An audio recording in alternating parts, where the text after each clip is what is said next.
Focus TV international breaking নিউজে আপনাদেরকে স্বাগতম। আসুন জেনে নিই আজকের প্রধান সংবাদ শিরোনামগুলো। এশিয়া প্যাসিফিক অঞ্চলে ইরানি তেলবাহী জাহাজ জব্দ করল যুক্তরাষ্ট্র। পশ্চিম তীরে ফিলিস্তিনিদের উচ্ছেদে যৌন নিপীড়নকে হাতিয়ার করছে ইসরায়েলিরা, গবেষণা প্রতিবেদন। তৈমুর ক্রুজ ক্ষেপণাস্ত্রের সফল পরীক্ষা করল পাকিস্তান।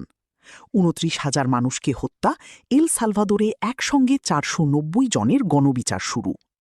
ইরানে যুদ্ধ চান না সাবেক মার্কিন সেনারা, বিক্ষোভে গিয়ে আটক ৬০।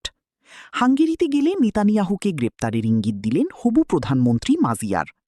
চুক্তি না হওয়া পর্যন্ত হরমুজ অবরোধ প্রত্যাহার করবে না যুক্তরাষ্ট্র, ট্রাম্পের দাবিতে আবারও বিভ্রান্তি। ভ্যান্সের পাকিস্তান সফর সহ একাধিক বক্তব্যে মিথ্যাচার। প্রাণঘাতী অস্ত্র রপ্তানিতে নিষেধাজ্ঞা তুলে নিল জাপান। জব্দ করা জাহাজ যুক্তরাষ্ট্র ফেরত না দিলে পাল্টা ব্যবস্থা নেবে ইরান। সবগুলো ধর্ম অবমাননা করছে ইসরায়েলি বাহিনী, প্রশ্ন উঠেছে নৈতিকতা নিয়ে।